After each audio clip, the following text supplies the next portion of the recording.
Today was insane. It was absolutely insane. We started work, around 6:30. We're in Tijuana, Mexico with some clients that own a hospital here, and it is the best, most well-run thing I've ever seen in my life. The logistics of running a hospital. If you've never thought about it, you probably don't realize the complexities that go into running a hospital. And if you think about it for even a second, you'd say, yeah, of course. But most hospitals are run by doctors, which they are not business people. They don't think about the same thing. And most hospitals are venture capitalist funded. So there's outside funding. So they're not thinking about the bottom line or profit or loss. They're not treating it as if it was a business. Where this hospital is treated like a business. That means the patients are thought of as customers. But in reality, what they say is you should treat every single patient like it is your mother, father, sister, or brother. And if you do that and you explain your rationale as to why you did what you did and how that relates to if it was one of those key people in your life, then we will never get mad at you. We might say, hey, even though had your heart in the right place, this is how we do things, which is a different way. But they're never going to yell at you or be upset at you for doing that. And the patient care is truly astounding, where no one feels like they're just a statistic, which is how almost every single hospital in the world is run. But this, every single person who comes gets their own private nurse that stays with them the entire time, that is always making sure they're on top of their every needs. And of course, things go wrong. It is a hospital. They have a few hundred full-time employees, and then they have hundreds and hundreds of outside contracted entities that are working at all times. So at all times, they have thousands of people that, if anything goes wrong, that goes back to the patient, which is their number one priority. Give the patient the best experience possible and give them the best possible treatment, which is right now, they're literally changing lives. I can't even believe how many lives they are changing. Everyone who's going in there that we met today, they are coming back after either 6 or 12 months after getting stem cells. And some of them had some of the worst chronic injuries to their discs. They couldn't walk. They were just in terrible health. Some just wanted to get healthier. And every single one was saying how exceptional the results have been and how they tried everything and they were hopeless. And now they are completely healed or 85% healed, and they completely forgot how great it was to be healthy.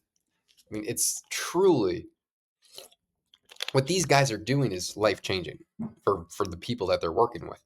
It's truly amazing. And then the hospitality that they give to us. They fly me out. I paid for PJ's flight because I didn't even tell him PJ was coming. That's actually what I do a lot of the time. I just bring a plus one everywhere I go, uninvited, and then figure it out when we get there. um, but they, I th- like I just didn't tell them PJ was coming because I didn't want them to book his flight as well because they already do so much. So their assistant reached out. I coordinate everything. We got the flight booked to San Diego.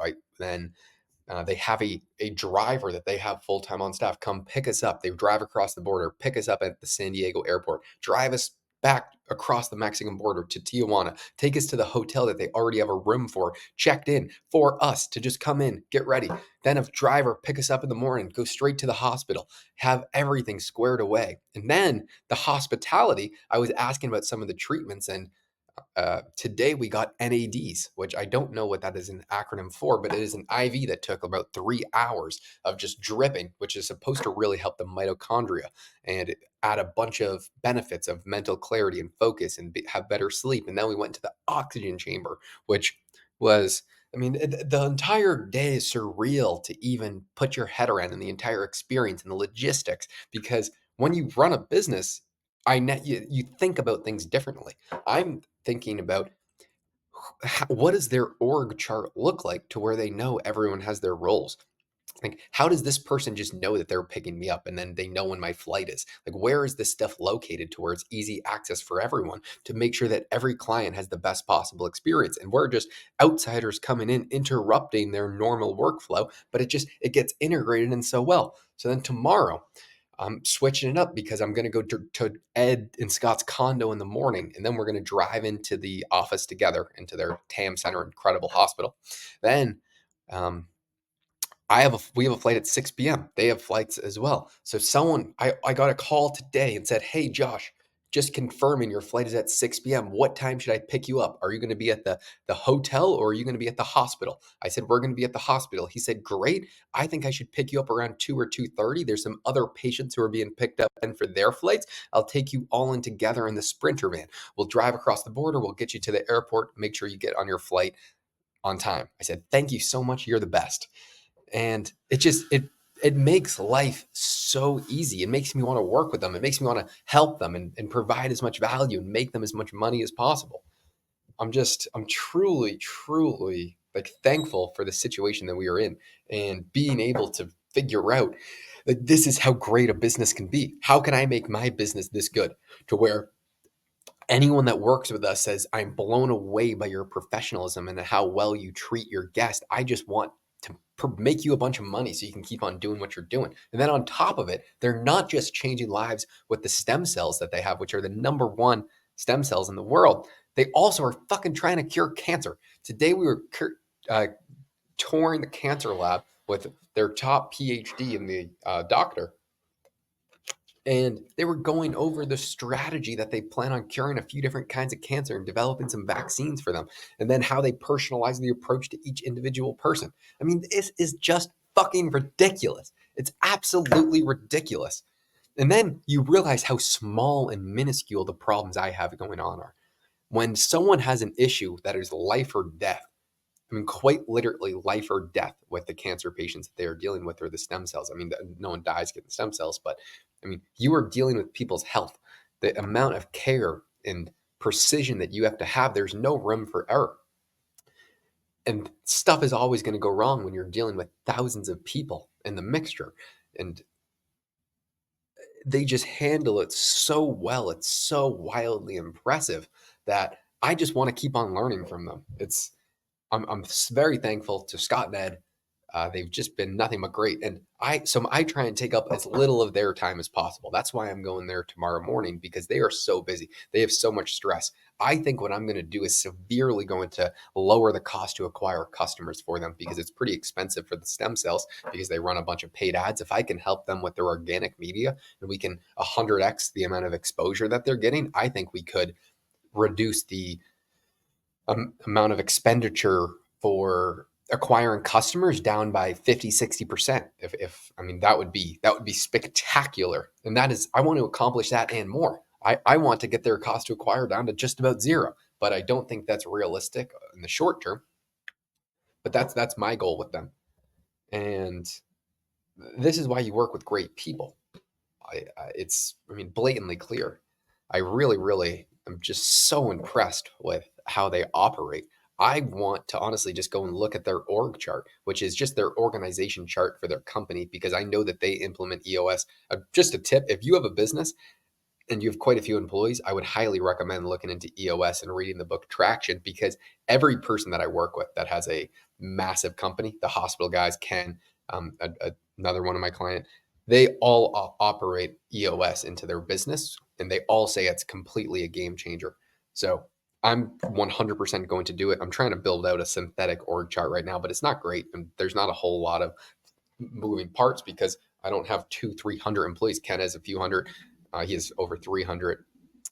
Scott and Ed, they have 250 full-time staff members, but so that's a lot more management than what I'm dealing with. But still, you want to build the foundation so you can build the skyscraper. And anyway, I would just like to see how, because they want to vertically integrate the same way Ken is vertically integrated in real estate. They want to do that for every step of the way into what they're doing. So they just bought a building because one of the biggest problems that they have is MRIs. They have to use a third party hospital, and when they're doing 50 plus people bringing in per month for MRIs, that can add a lot of complexities. And they said the hospital that they're working with is very difficult to work with. So they just bought a space where they're going to start to do in-house MRIs. They're doing the transportation company. I mean, every single part that they're thinking about building a hotel just for their staff. I mean, just for the people that are staying at the hospital, because they want to control the client and patient experience to the highest degree. So they provide the best possible treatment. It's astounding. I mean, so you have to have like a laser focused goal what are you guys trying to accomplish? And they want to have a one, they want to make sure each patient has the best experience ever. And because I see that, I want to recommend them to every single person that I meet that has chronic pain or has a disc injury. I mean, George, my first mentor, I have his logo tattooed on my leg. I convinced him, dude, just go get stem cells from these guys because they are the best. I promise you, George, I will not let you down. These guys are the best. And I would put my back on that for anybody because of how great they are. And that's the type of business that you want, where people feel obligated to recommend you to other people because your service or product is so fucking good. And in their case, their product and service is the best thing in the world. When someone lives in chronic pain for such a long period of time and then is like completely fixed, they want to tell every single person in the world that is going through that they should do the exact same thing. So it's awesome. There's so many great things going on. I really, really love and appreciate working with these guys. I mean, to the bottom of my heart, thank you, Ed and Scott. I don't even. I hope they don't watch this. I'd be embarrassed. They have no clue I even have this channel. But it's really just so amazing what they're doing. So I'm gonna grow this channel a shit ton so I can promote the fuck out of what they're doing because they're that awesome, and they just help out in so many ways. I just don't want to take up much of their time, but I'm just going to crush them. That's what it comes down to. Just show the best results in the entire world, and then everything else comes along. So that's exactly what is going to happen.